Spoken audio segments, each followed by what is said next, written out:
Halo, selamat datang kembali di program KKN COVID-19, media pembelajaran daring, mata pelajaran geografi SM. KKN COVID-19, materi kali ini kita akan membahas posisi strategis Indonesia sebagai poros maritim dunia. Ini merupakan materi awal untuk mata pelajaran geografi SMA kelas 12. Baik, kita masuk ke materi letak Indonesia. Letak Indonesia itu artinya tempat keberadaan wilayah Indonesia di permukaan bumi. Letak Indonesia itu dibagi menjadi beberapa bagian, yaitu ditinjau dari astronomis, geografis, geologi, dan teritorial. Kita masuk pertama itu letak astronomisnya. Secara astronomis, terkadang juga disebut letak matematis karena menggunakan koordinat garis lintang dan bujur untuk mengetahui posisi suatu wilayah. Berdasarkan globe itu dapat dilihat bahwa letak astronomis Indonesia berada pada koordinat 95 derajat bujur timur hingga 141 derajat bujur timur dan antara 6 derajat lintang utara sampai 11 derajat lintang selatan. Pengaruh letak astronomis bagi Indonesia itu Indonesia memiliki temperatur yang tinggi, curah hujan yang tinggi, adanya hujan zenital, keanekaragaman hayatinya, hingga 3 zona waktu yang ada di Indonesia.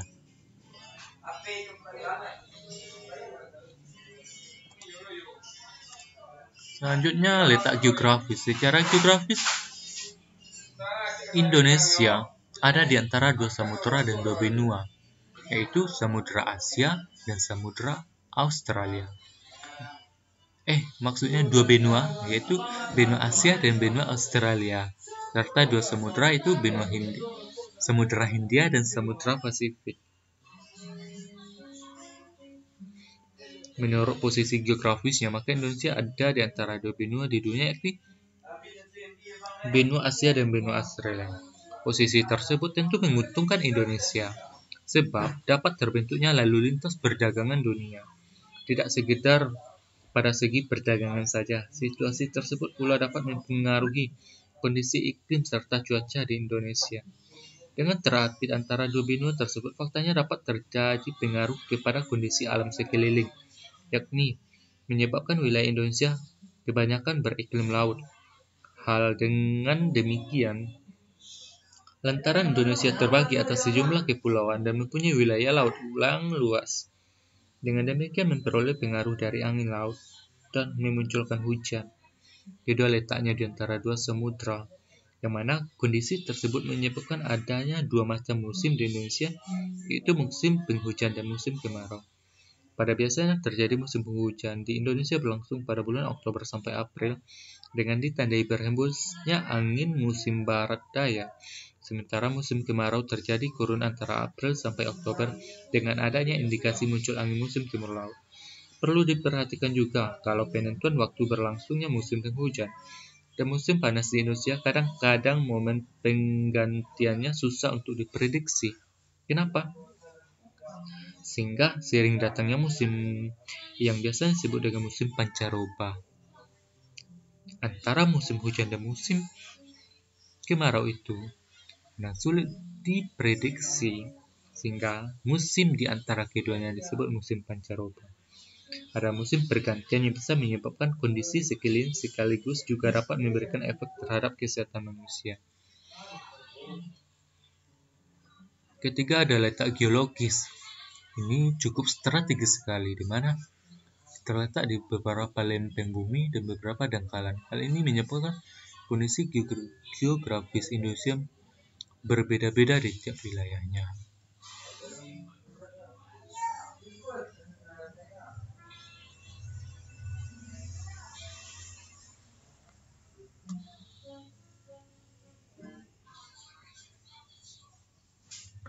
Di mana untuk lempengan itu lempeng Indo-Australia, lempeng Eurasia, dan lempeng Pasifik, dangkalan Sunda, dangkalan Sahul, dan daerah laut pertengahan Australia Asiatis.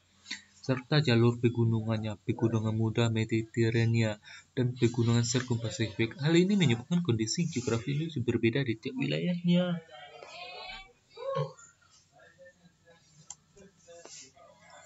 Kita lanjut ke letak teritorial. Wilayah laut Indonesia pertama kali ditentukan dengan Territorial Sea and Maritime Kringen Ordnance atau TZMKA tahun 1939. Pada tanggal 13 Desember 1957, pemerintah Indonesia mengumumkan Deklarasi Juanda. Untuk selengkapnya, silakan dibaca pada situs-situs terupdate.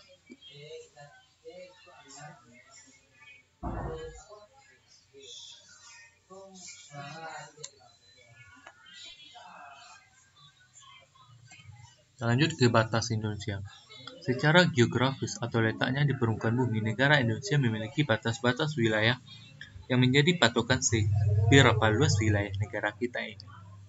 Batas-batasnya di antara bagian barat Indonesia berbatasan dengan Samudra Hindia. Bagian timurnya berbatasan dengan Samudra Pasifik dan Irian Jaya atau Papua. Bagian utara berbatasan dengan Samudra Pasifik, Selat Malaka, Laut Andaman, Laut Cina Selatan, dan Malaysia Timur.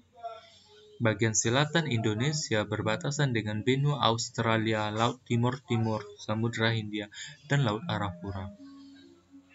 Batas wilayah Indonesia ada berbagai batas wilayah di Indonesia dengan negara tetangga.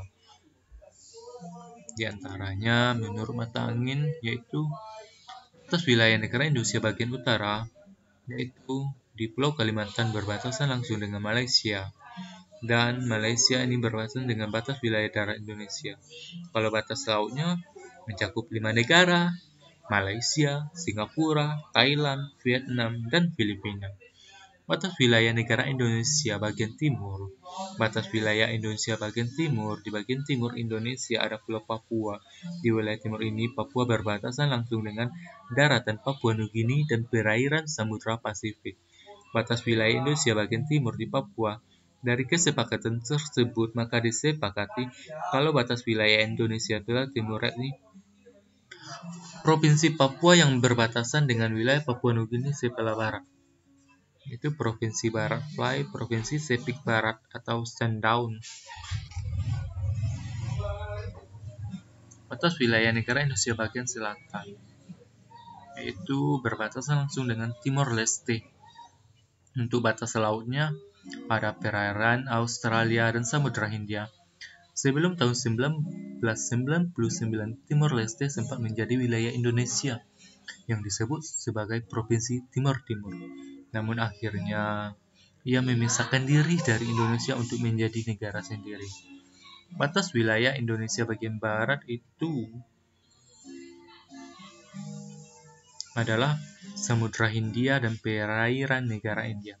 Ada batas darat. Secara geografis, daratan Indonesia terpisah jauh dengan daratan India, tapi keduanya memiliki batas wilayah pulau, di mana ada titik tertentu di sekitar Samudra Hindia dan Laut Andaman. Pulau tersebut ialah Pulau Ronde di Aceh dan Pulau Nicobar di India.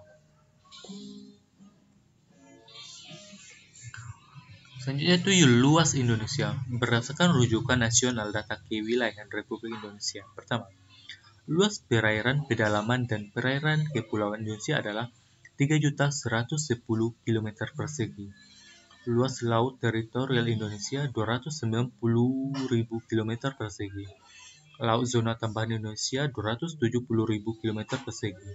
Luas zona ekonomi eksklusif Indonesia 3 juta km persegi. Luas landas kontingen Indonesia 2.800 km persegi. Luas total perairan Indonesia 6.400.000 km persegi. Luas NKRI darat lembah perairan itu 8.300.000 km persegi. Panjang garis pantai Indonesia 108.000 km. Jumlah pulau di Indonesia kurang lebih 17.504. Dan yang sudah dibakukan dan disubmisi ke PBB adalah sejumlah 16.056 pulau. Data ini dikerjakan secara maraton sejak sejak 8 Agustus 2018 oleh Badan Informasi Geospasial dan Pusat Hidrografi dan Oceanografi TNI Angkatan Laut. Karakteristik daratan Indonesia. Pertama itu ada dataran tinggi dan daratan rendah. Dataran tinggi yang disebut plato merupakan dataran yang luas terletak pada ketinggian 300 sampai 600 meter dpl. Dataran tinggi berada di daerah pegunungan atau dikelilingi oleh bukit-bukit sehingga udaranya sangat dingin dan segar. Dataran tinggi terbentuk sebagai hasil erosi dan sedimentasi. Dataran tinggi bisa juga terjadi oleh bekas kaldera luas yang tertimbun material dari lereng-lereng gunung sekitarnya. Kedua, dataran rendah. Dataran rendah merupakan wilayah dataran yang relatif datar, luas, dan memiliki ketinggian kurang dari 200 meter di atas permukaan laut. Di Indonesia, daerah dataran rendah merupakan daerah yang penuh dengan kedinamisan dan kegiatan penduduk yang sangat beragam. Lokasi yang datar menyebabkan pengembangan daerah dapat dilakukan secara luas.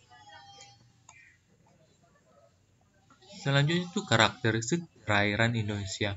Wilayah Indonesia memiliki perairan yang sangat luas, yaitu 2/3 bagian dari keseluruhan luas wilayah negara. Karakteristik yang termasuk dalam wilayah tersebut di antaranya adalah danau, sungai, laut, rawa, teluk, selat, samudera,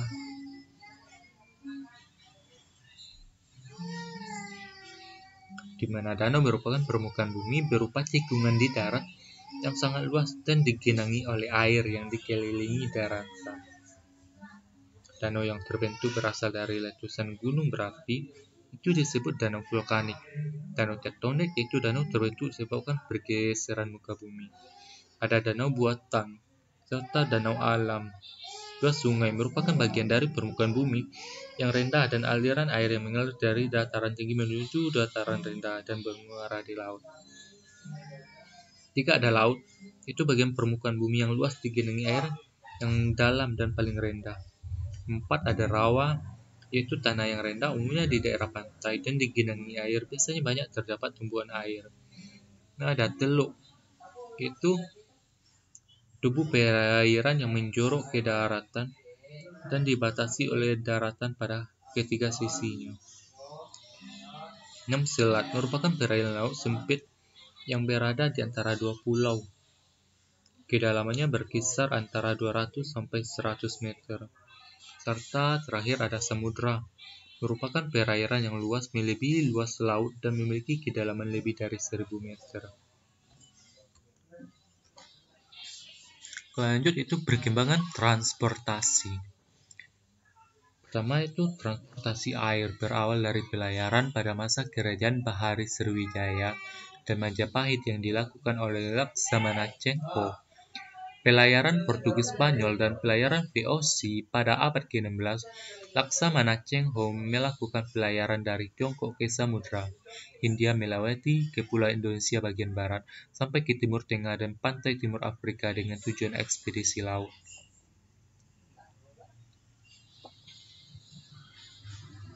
Tak heran alat transportasi yang paling banyak ragamnya di Indonesia adalah perahu dan kapal. Setiap daerah berpantai Indonesia memiliki jenis perahu tradisional dengan bentuk dan ornamen khas. Misal, Pinisi dari Makassar, Sopi dari Jakarta, Alot Pasa dari Kalimantan Timur, Lancang Kuning dari Riau, Gelati dari perairan Bali, dan Kora-Kora dari Maluku.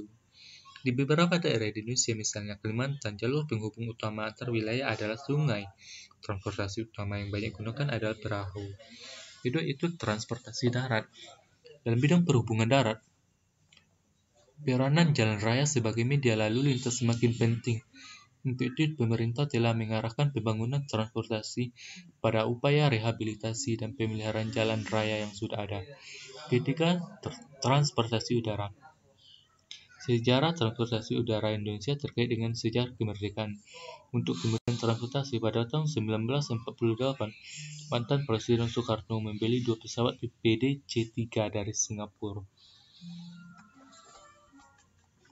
Terakhir adalah potensi sumber daya laut. Sumber daya laut merupakan unsur hayati dan non-hayati yang terdapat di wilayah laut. kekayaan yang bisa dimanfaatkan dari sumber daya laut. Yang lain adalah sumber daya alam berupa mangrove, terumbu karang, dan lain-lain. Sumber daya tersebut dikenal sebagai sumber daya pesisir. Pertama, perikanan. Sumber daya perikanan laut adalah salah satu potensi sumber daya laut di Indonesia yang sejak dulu telah dimanfaatkan oleh penduduk. Kedua itu sumber daya mangrove, adalah tipe hutan yang berada di daerah pasang surut air laut. Umumnya hutan ini berkembang biak pada pantai yang terlindung muara, sungai, atau laguna. Yang ketiga adalah terumbu karang, merupakan batuan sedimen kapur yang terbentuk dari kapur yang sebagian besar dihasilkan dari koral. Itu binatang yang menghasilkan kapur untuk kerangka tubuhnya. Sekian dulu untuk materi kali ini buat adik-adik kelas 11 semester 1. Semoga ini bisa menjadi bahan acuan untuk pembelajaran ke depannya. Saya ucapkan selamat siang. Assalamualaikum warahmatullahi wabarakatuh. Semoga sukses belajarnya pada masa pandemi COVID ini. Jangan jadikan alasan COVID untuk tidak belajar. Tetap semangat dan sampai jumpa.